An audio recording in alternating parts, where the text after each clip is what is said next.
Hey, welcome back to another video. Today's video, I want to talk about 5 things that you need to look for when choosing a grad program. So let's jump right into it. All right, so let's start with the first thing you need to look at when you're thinking about selecting a grad program.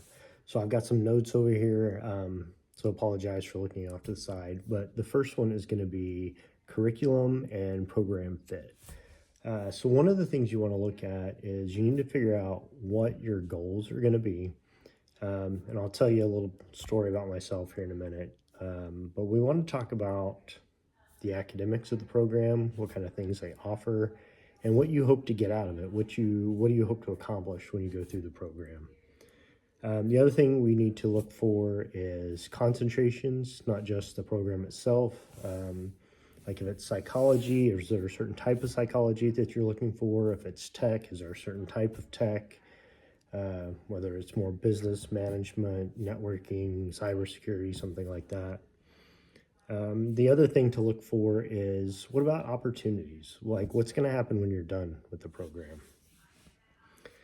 So we'll go ahead and jump in here and I'll tell you a story about myself. So I have got in addition to the master's degree I'm working on right now, I've got another master's degree in telecommunications and information assurance.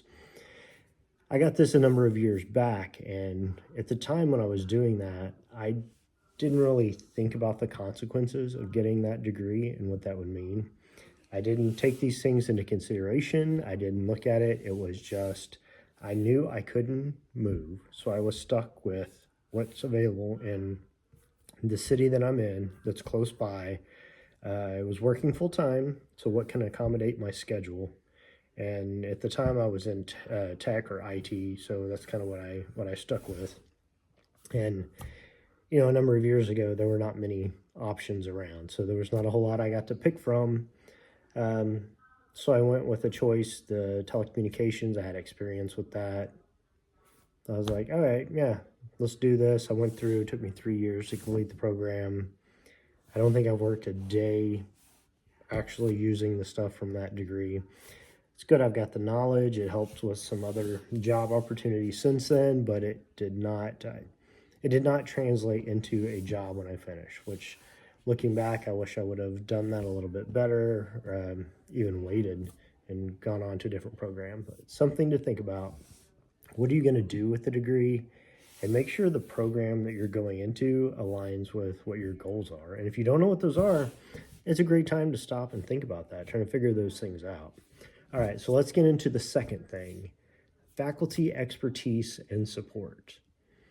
So if you don't know, when you're looking at a program, depending on the type of program you want to go into, I would look at the faculty at the schools that you're looking at, and then what is their research experience? What is their expertise?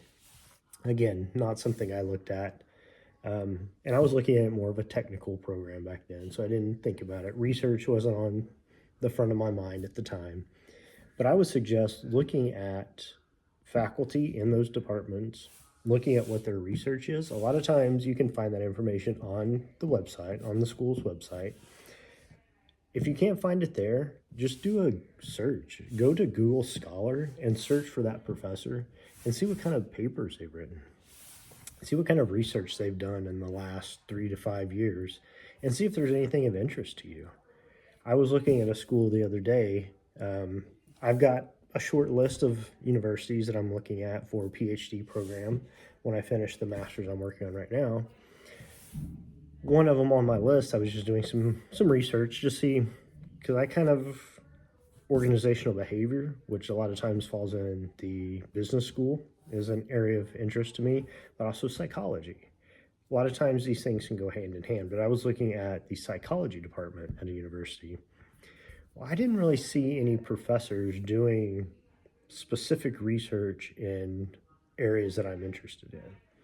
So another tip, I don't have my phone, I'm recording on my phone right now, but I keep a notepad of research ideas, things that I come across or I see, things that are like, hey, I wonder, that would be a good thing to research. That might be a good paper idea. I'll just jot notes down. So essentially I have a running log of ideas. Well, none of that kind of stuff translated to what those professors were doing. So that'll probably move that university probably to the bottom of my list. I haven't looked at the business side of that one. So I definitely have more homework to do there, but just something to think about.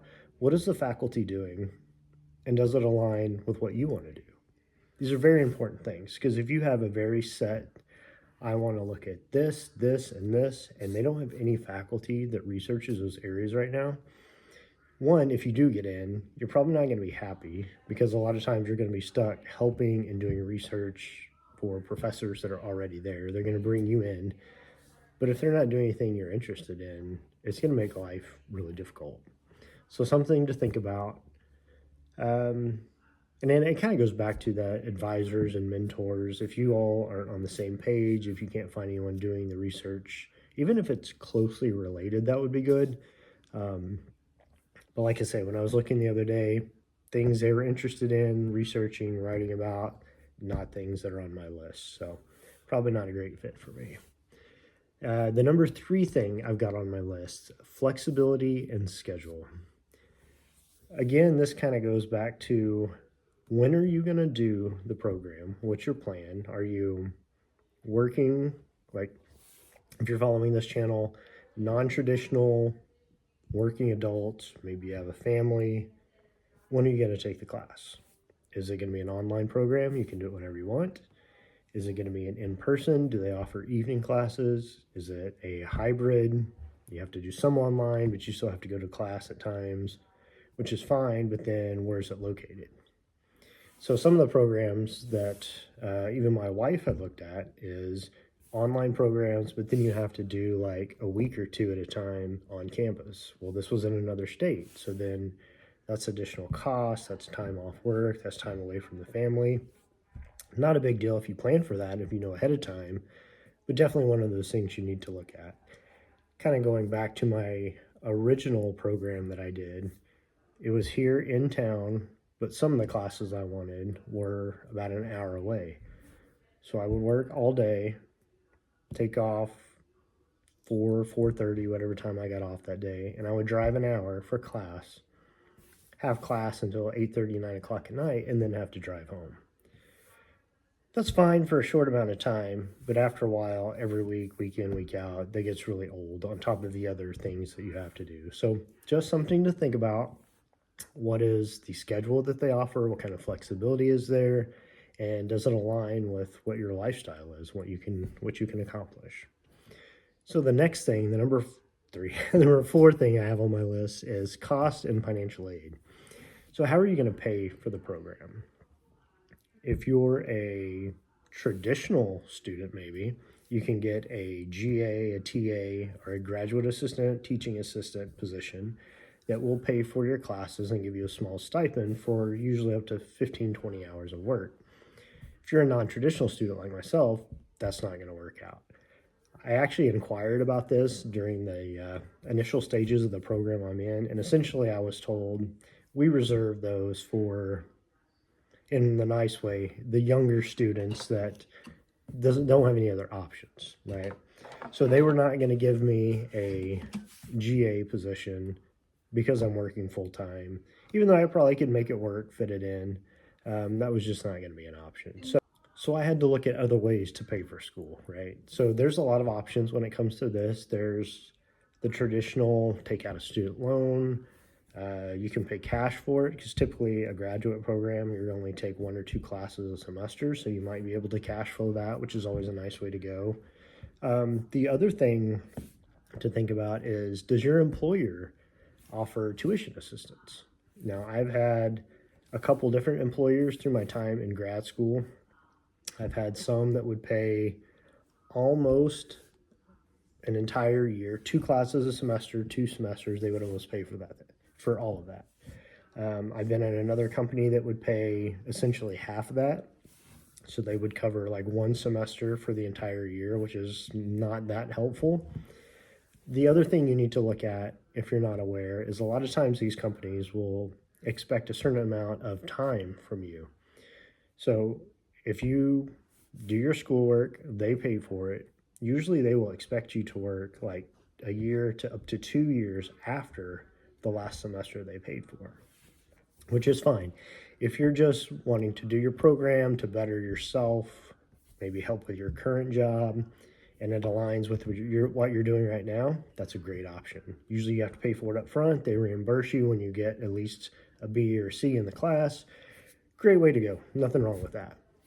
But if you know you want to move on at some point and you're not going to stick around with that company down the line, it's probably not going to be worth it. Because if you take the money, do your classes, even 6 months down the line decide you want to leave, well, a lot of times you're going to take that money as soon as you leave, whether it's PTO that you have or expect payment back in some form. You're going to have to repay those funds. So definitely something to look at. It's not for everyone. I opted not to go that route, especially this time around, because I don't know what the plans are going to be. I don't know that I'm going to stay here in town to do a PhD after this master's. So something to think about. There are ways to do it. There's scholarship options. If you just look, there's usually different applications. A lot of times I found that scholarships are geared more for like the undergraduate, the younger graduate student. It seems like that old kind of stuck in the middle, don't really make enough to pay for it all yourself, but you make too much to really get help. So just some of those things you have to look at, but there are definitely options to do it. So don't let the finances and the costs sway your decision. So, and finally, the number 5 thing to look at, I wrote it down, is reputation and the alumni network. How well regarded is the program in your field? Which a lot of times, depending on what you're doing and what you're doing after the fact, this may or may not matter. So if you're just doing a master's degree and you're going to use it for work or something like that, it may not be as big of a deal. So I'm looking at going to a PhD program after I finish this master's degree. So I think it is important where you get the degree from, and even if you're looking at a PhD program, where do you want to teach? Where do you want to end up after that program? It's going to matter where you go, where you get your PhD, depending on the type of job and where you might want to work after the fact. So that's definitely something to look at. This goes back to when you're researching on the websites. A lot of times, especially for PhD students, they will have placements. There's usually a section for recent placements. So it'll tell you for the last 3, 5, 6 years, these are the students that have gone on to these universities or these corporations to do postdocs, to teach, whatever it might be. And that'll give you an idea. You can kind of gauge, yeah, I think this would be a good university. These students ended up places that I would want to go. Because I've looked at a number of them, and it's like, oh, that'd be a good school. It's like a good location. Some of those things matter, but when you look at placement, you're like, they ended up in places I don't really want to go. So definitely something to look at for sure. Let's see. Do they have strong connections to industry, professionals, organizations? Again, this goes back to what do you want to do with your degree? If you're going to stay in industry, stay in the corporate world, it may matter whether they have ties to some of the professional organizations, kind of what that looks like. But if you're going on staying in academia, you're going to want to look at those placements and see where people end up. So a long way of saying, these are like the 5 things that I look at that you should consider when choosing a master's degree program or a PhD program. Some of these things are intertwined. They could go either way on that. So my advice to everyone, don't rush into it. Do your homework. I rushed in the first time, didn't get what I want out of it. Now that I'm a little bit older, look a little bit matured in my academic pursuits, I guess you would say, things I would have thought about sooner, then I probably wouldn't have wasted time or resources on that first master's degree, and I wouldn't be back for a second one. So thanks for watching the video today. I hope somebody finds this helpful. Definitely leave some comments down below. Let's have some conversation about it. Thumbs up, subscribe, all that good stuff, and I will catch you on the next one. Thanks.